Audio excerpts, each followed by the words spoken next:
আজকে সকালের ওয়েদারটা একটু শেয়ার করি আপনাদের সাথে। সকাল তখন প্রায় 7:30টার মতো বাজে। রাস্তায় একটা লোকও নেই, বৃষ্টি নামবে এমন একটা অবস্থা, চারিপাশ কালো করে এসেছে।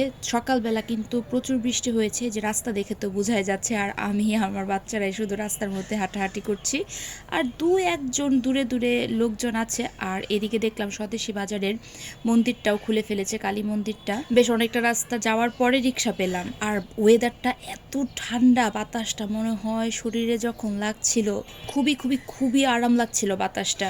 এত সুন্দর একটা ওয়েদার, জাস্ট ভিডিও না করে আর আমি পারলাম না। সবার প্রথমে সৃজাকে স্কুলে দিলাম, এরপর ত্রিধাকে স্কুলে দিব।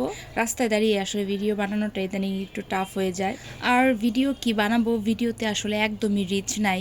লাইক টাইক তো কেউ করেই না, মনে হয় লাইক কমেন্ট কেউই খুব একটা করে না, তাই ভিডিও বানানোর আগ্রহটাও একটু কমেই গিয়েছে। আর তোমরা সবাই কিপটামি করো লাইক কমেন্ট করতে। সৃজার স্কুল থেকে ত্রিধার স্কুলের হাঁটা পথে 5 মিনিটের মতো লাগে, আর খুব তাড়াতাড়ি করে যাচ্ছি। এই যে দিনটা মনে হয় আরো কালো করে এসেছে, এখনই বৃষ্টি নামবে। বৃষ্টি যে এখনো নামে নাই সেটাই বিশাল অবস্থা। আর খুব তাড়াহুড়ো করে পা চালিয়ে হাঁটছি যে কখন তাড়াতাড়ি ত্রিধাকে স্কুলে ঢুকিয়ে দিতে পারবো। ঝুম করে বৃষ্টি নেমে পড়বে, যদিও বা ছাতা নিয়ে বের হয়েছি, তারপরেও ত্রিধার আবার একটু বৃষ্টি পড়লেই মাথার উপরে জ্বর চলে আসে। ওর এই শরীর খারাপের জন্য তো প্রায় সে স্কুল মিস করে ফেলে। এই যে ত্রিধা যাচ্ছে, ত্রিধার তো স্কুলে যাওয়ার প্রচুর আগ্রহ, তবে তার শরীর খারাপের জন্য মাঝে মধ্যে তার স্কুলটা মিস হয়ে যায়।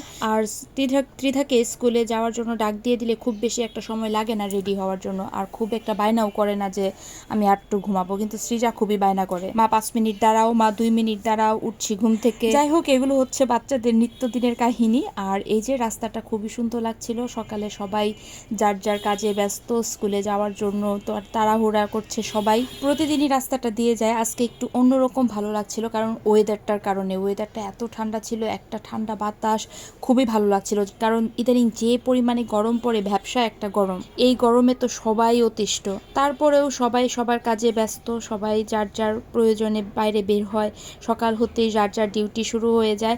আচ্ছা, আমি যেতে থাকি। আর আমাকে এবার বলে ফেলুন তো, আমার এই ভিডিওটা কারা কোন জায়গা থেকে দেখছেন, স্পেশালি ময়মনসিংহ থেকে কারা দেখছেন, তারা আমাকে অবশ্যই কমেন্ট বক্সে জানাবেন। বাসায় চলে যাচ্ছি। বাসায় যাওয়ার সময় মনে পড়লো যে সৃজা তার স্কুলে ছাতাটা নিয়ে যায়নি। আসার সময় যদি বৃষ্টি থাকে তাহলে তো তার খুবই অসুবিধা হয়ে যাবে, আবার টিফিন টাইমেও যদি বৃষ্টি থাকে তাহলে সে ক্লাসরুম থেকে বের হতে পারবে না। আর হয়েছিল তাই। এই তো অনেকক্ষণ ধরে আপনাদের সাথে বকবক করলাম, সকালে একটা সুন্দর ওয়েদার আপনাদের সাথে শেয়ার করলাম। তারপর রোজকার যে কাজ থাকে, নিত্যদিনের কাজ, রান্না বান্না, ঘর সংসার, বাচ্চাদের দেখাশোনা। দুপুরবেলার রান্নাটা শেষ করে ফেললাম। কি কি রান্না করেছিলাম সেগুলো আমি আপনাদের সাথে পরবর্তীতে শেয়ার করব। তো আজকের এই ভিডিওটা আমার এই পর্যন্তই। দেখা হবে আপনাদের সাথে আমার পরবর্তী একটা ভিডিওতে। সবাই ভালো থাকবেন। So tata.